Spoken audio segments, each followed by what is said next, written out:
We're here with Kelly Oubre Jr. again on Courtside Comparisons presented by NerdWallet. The highlight portion of the show that we're going to get into is going to be the recent wins as we speak over the Cleveland Cavaliers, who had the best record in the NBA at the time that you guys beat them at home, and the road win over the Chicago Bulls to go up 2-0 in that season series. So to start with this, just what was working individually, team-wise? Yeah, honestly, man, we came out, start with the Cleveland game, we came out with a lot of pop, a lot of energy. Defensive-wise, we're allowing our defense to work in favor of our offense to get easy buckets. Kind of just attacking the ball more on the defensive end, just making sure that we close these gaps and shrink the floor. But all in all, we were just on the same accord the whole night, so that's why, the result was great. I don't know how often you've worn the neon green and black sneakers, but I know you wore them in those wins. Mm-hmm. What goes into the decision-making process? How often do you switch? Honestly, I try to switch every game just to give it a different vibe, different flow. But those shoes, they're actually blue, so they do match with our the blue stripes on our unis. So not green and black. Yeah, but they're if you look at the details, they're kind of like reptile, reptile aesthetic. So I just was feeling real slimy, feeling real just aggressive, I guess you could say, like a snake in the jungle. Sometimes you go with sometimes on the road, all white sneakers. Yeah. Is it uniform dependent? Absolutely. Got to match. Just like all my clothes, off the court, on the court. I try to, just give my shoes a little flair, but they match with the unis for sure. Your fellow lefty, Justin Edwards. Yeah, man. He's 21 years old. You are 29. Mm-hmm. What was your reaction to him calling you Unk?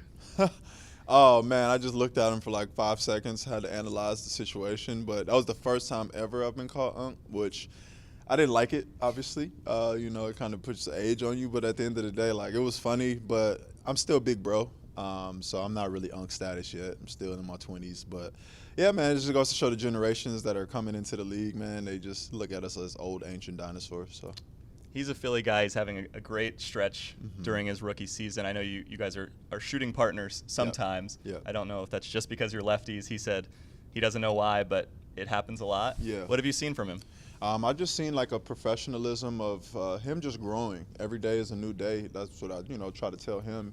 Every day is a new day. Opportunities present themselves, and you want to always stay ready and not be shocked by the moment. And as you guys can see, I think he's ready. He's staying ready, and that's why I just want to just get closer to him because I see a lot of myself in him. But the new generation, man, they learn way faster than us just because of how the game is developing, more film, more reads and stuff like that in action. So, yeah, man, it's just he has a long career ahead of him. But at the end of the day, his time to seize his opportunity when it presents itself, and that's now. There will be some offensive highlights included, but I wanted to start with rebounding. You have 7 double-doubles as we speak in late January. The most you've ever had in a season is 9. When your 2019-20 season in Phoenix. Sick. And you're in these victories, you had 13 rebounds against Cleveland. You had 12 rebounds in the Bulls game. You had 22 points in both of those games. So the first part of the highlights is just some rebounding sequences. And in general, can you speak to the ball finding energy and how you make sure you're bringing the right energy to grab rebounds? Yeah, man. It's all about the effort, obviously, but just wanting it more than the other team to give ourselves another chance to score if I rebound a miss, just kind of just going and chasing the ball and just giving myself an opportunity to either score or give my team another possession and, just staying active around the rim and active on the court pretty much. That was kind of like one of those janky ones, but not padding your own stats. Yeah, I don't right? do that. But at the end of the day, I'm trying to. You had 7 offensive rebounds in the Cleveland game. Yeah, that's crazy. But also, man, just trying to pick up the slack of our bigs. They're banging in the paint all night, and just kind of coming in there to help them while they're battling with these other big men. What have you learned and observed from other wing players in the NBA about how they go about rebounding? I know you did mention Josh Hart after the Chicago game. Yeah, I mean, we've played him enough to just be able for me to see kind of what works well for them. But, yeah, he's just honestly always active, always just being physical, playing the game the right way. And I think that's something that I'm learning in year 10 of my career is just making every possession meaningful. And, sometimes you got to crash, and if the ball goes up, you got to go get it and, give yourself another opportunity. So we're going to get into offensive plays. Going back to the Cavaliers game, it's a dribble handoff situation on the wing with Tyrese. Yeah. How do you decide when to hand it off or not? Honestly, man, it's just a flow. That's like our secondary action is to get the ball to two sides of the court, man.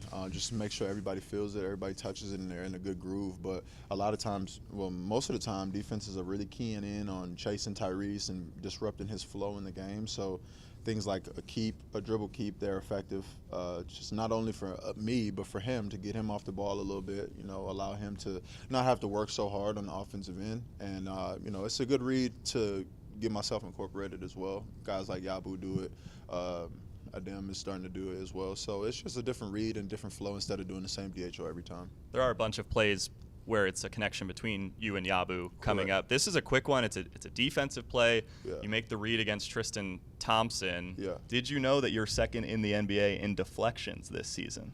No, I didn't know that. But, I mean, I've always got my hands on a lot of basketballs. It's good to be seen by doing that. I'm trying to get first. I'm assuming Dyson is first. He has a healthy lead. I'm not going to lie. Okay, yeah. I mean, whatever it is, man, we both play both ends of the floor. So, he's great competition when it comes to just guarding. But at the end of the day, I try to get my hands on the ball as much as possible because I want it. And you credit your wingspan a lot, right? Over 7-foot wingspan. Got 7'2", got the 7'2" knee scratchers. So, we out here trying to put him to good use. It's like 4 deflections per game. You guys were up near the top as a team last year. I think nice. I don't know where that currently stands. Yeah, but that's definitely a big emphasis too. Just active hands. Eagles, yes, always being in the gaps. But it's one thing about being in the gaps, but a lot of times that leads to fouling. So you have to be in the right body position in order to be able to either get out to your guy or stop the ball. You're also one of the best in the NBA at converting and ones. Sweet. How are you able to do that? Finish through contact? I don't expect fouls. So like I have to finish, and obviously 3 points is better than 2. But at the end of the day, man, it's just a tenacity that I attack the rim with. I'm always trying to seek the contact, but also play through it as well and not allow it to stop me. So just kind of me just attacking rim hard and focusing at the end of the day on my finishing, not just getting a foul call. Getting into the lane with your strong left hand. We've seen that a lot here, obviously, an emphasis, right? Yeah, I mean, but I've been trying to go right a lot more, too, just to open up just different avenues in my game. And they're seeming to work because everybody expects me to just drive left, and I'm sure that's on all the scouting reports. But just playing the game and taking what the defense gives me. Before we see the Chicago Bulls rematch, after you had beaten them in Chicago already, you go up 2-0 in a 4-game set against them this season. Kind of huge play in the Cleveland game. What did this win mean to you guys? Man, everything, man. Especially what we've been going through all season long. It's like we still come out and fight every night. We still come out and, try to give it our all. But a lot of times, things don't click the way that they're supposed to. But at the end of the day, man, we've been continuously just taking steps in the right direction. And, we've been able to clip off some of these wins. But the Cavs game, obviously, it meant a lot because they're the best team, one of the best teams in the NBA. And, we want to be there one day. So in order to be in that position, we have to play against the best. In the Bulls game, you had scored on Vucevic already. He's a 6'11 presence in the lane. Take us through that, scoring over someone of his height when he's contesting. Yeah, honestly, man, we were attacking Vuce all night, but he was doing a really good job in the first half of just contesting shots, being a big presence down there. And, I missed a little bit more than I wanted to. But second half, I kind of just put my head down, attacked a little bit more aggressively. Just the end of the first half. But second, I started to find a good flow in the paint towards the end of the second quarter. And then come out second half, we were just not to be denied attacking the paint. He's the only person in there that was able to kind of be that size and that anchor for them. So it's a tough job to do to just one person. So we just kind of tried to wear him out. At present, Tyrese Maxey's making his bid for a second straight All-Star game. The scoring numbers are there. Also, his assist numbers. What's your reaction to this pass that he threaded to you? Man, we work on that every day, dude. That's a dunk. That's a dunk? That's a dunk. Between Vucevic and Buzelis? Yeah, that's a dunk. But we're going to get off that. But Reese is just, evolving as a young man and as a basketball player, man. And I'm blessed enough to be on the side of him.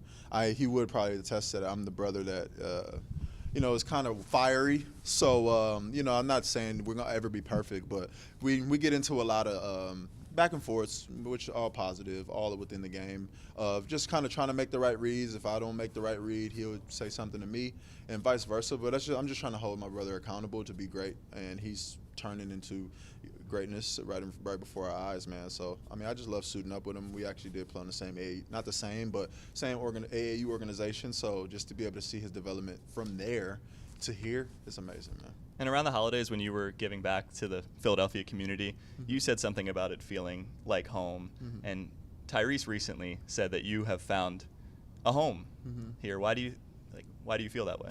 Oh man, Philly accepted me with open arms and open hearts. I think that they see that I go hard each and every night for the city, for my team, for the 76ers, and for the name that's on the back of my jersey. So I think it all just kind of ties in together, and all the stars have aligned for me to be here. I went through a whole lot of ups and downs. I think I have found a home in Philly because I want to stay here, and I just love playing for this team. Here's the Yabusele plays. Watch his reaction out on the perimeter when he knew you had a head of steam going to the basket. Let's check it out. And one. He does the count it. That's one of those ones, man. It's just like the big step back to Yabu for a split second. And once I saw his foot kind of take a step back, which Yabu's lethal out there, as one of the best bigs, honestly, and that's not even his real position, which is a 4, which that's all categorized as the same thing. But he's very lethal, man. He allows us to attack downhill because they're so worried about his pop threes, and that was one of those plays where I just made the read to just put my head down and go because I saw the big trying to cheat back to him, and I don't want to ever put him in a position to have to do something extra. So unless he has a shot or a drive, I would rather just take it in there and just try to finish, but this one worked out in our favor. He's, at this time, around 40% from 3. Here's you returning the favor. What did you see? Big stayed, right? Stepped up. Yabu was right there. He had a little pocket open, and like y'all all know, he's going to dunk the ball. He's going to finish strong. And we all like to see a hanging bear on the rim. So, that was just one of those to set him up, but also give us a good bucket, a go-ahead bucket in the fourth quarter. All the plays we need to make are the winning plays. And one of his more low-key dunks very, of the very season. Chill. Maybe. It was a back-to-back, second one off a back-to-back. So you're not going to see him flying too crazy, but, he's going to finish strong always. In transition, late game, Yeah. up 5. Giddey drops back. Is this like you saw it all the way? Yeah. Honestly, I didn't see Reese until I hit the shot, but it's just a good rhythm flow 3. In transition when we needed buckets to extend the lead, especially with 3 minutes to go. So just trying to find the open man, and if he had a shot, shoot it. But I was wide open, naked, so it was a good in rhythm flow shot. Last one. We're not going to see the replay. The flex is included from you. Too strong. I'm getting stronger though, y'all. Hey, see, no foul though, but. Yeah, it was just a strong finish, man. Like I said, I play that baseline dunker spot a lot, and to go up and just power strong off a vertical is not easy to do. So when you could do that acrobatically over a defender, it's always fun. So yeah, didn't mean to really flex, but I was just trying to win, man. So yeah. And when you all did a big win, finding ways to get defensive stops and close out these fourth quarters. Yeah. Any updates on learning free Fallin on the guitar? I think I got it pretty dialed. I got it dialed, but I got it dialed for myself. So if I was playing in front of people, nerves and stuff like that would kind of play a part. But I think I got it dialed, man. I'm pretty good with the finger style on the free Fallin. But that's probably John's easiest songs that he's covered or he's done. So, I take that with a grain of salt. But I'm getting better.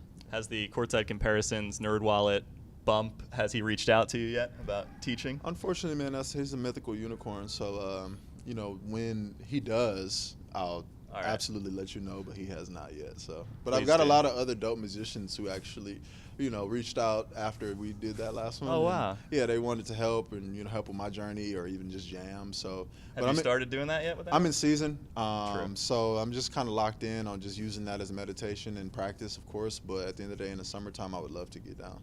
Yeah. Awesome. So finishing up with this, we hear people call you K9, KO, your initials. Yeah. What's the split breakdown between staff members, teammates calling you one versus the other, and do you have a preference? I really don't. I mean, KO is my initials, but it's also a cool knockout, KO. K9 is the dog that comes out on the court, I would say. So I really don't have a preference, man. I do have a million nicknames, so I always tell people, call me whatever you feel comfortable with, and as long as it's not something cheesy, right? You can't do those nicknames. But KO or K9, that's who I am, or you can call me Tsunami. Okay. Well, KO, K9, Tsunami. All the same, man. It's just me. It's Kelly Oubre. Thanks so much for stopping by again. Thank you, Nerd Wallet.